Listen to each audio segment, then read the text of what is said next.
Е пријавена пратеничката Лидија Петковска. Благодарам на репликата, колега Коцич. Ако ме слушавте добро, кажав браво за измените на правилникот и кажав дека вистинското мое браво ќе следува откако мерката ќе почне да се имплементира и откако ќе видиме колку ќе биде продуктивна нејзината имплементација.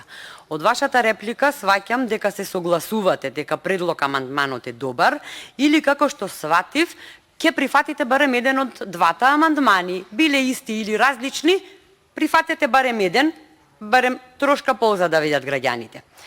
Сега, спомнавте некои приоритети, па јас чисто за да го разбијам вашиот розов светоглед, ќе спомнам само неколку од многуте показатели кои што се поразителни за Македонија и македонскиот народ. Значи, имаме највисок дефицит и сме најлоши во регионот. Имаме галопирачки раст на јавниот долг, исто така најлош во регионот.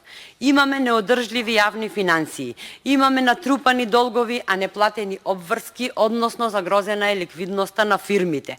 Лоша состојба на пазарот на труд. Пат на продуктивноста, раст на трошоците за труд, што се одразува, односно се пренесува на финалните цени и ова, колега, е домашен фактор за инфлација која што само според вас е увезена. Немаме апсолутно никаква инвестициска политика. Имаме отсуство на странски директни инвестиции и ужасни капитални расходи.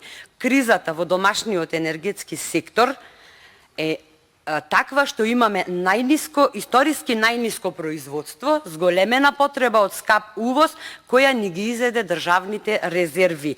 Несериозна политика, без стратегија за иднината во поглед на сигурноста за храна. Сиромаштијата од ден на ден се повеќе расте. Ова се приоритети на граѓаните, колега Коцич. Приоритет на граѓаните беше и зголемувањето на платите во јавниот сектор за 2800 денари, кој што вие вчера безчувствително го одбивте и јас ќе ве прашам, малку ли е, колега Коцич?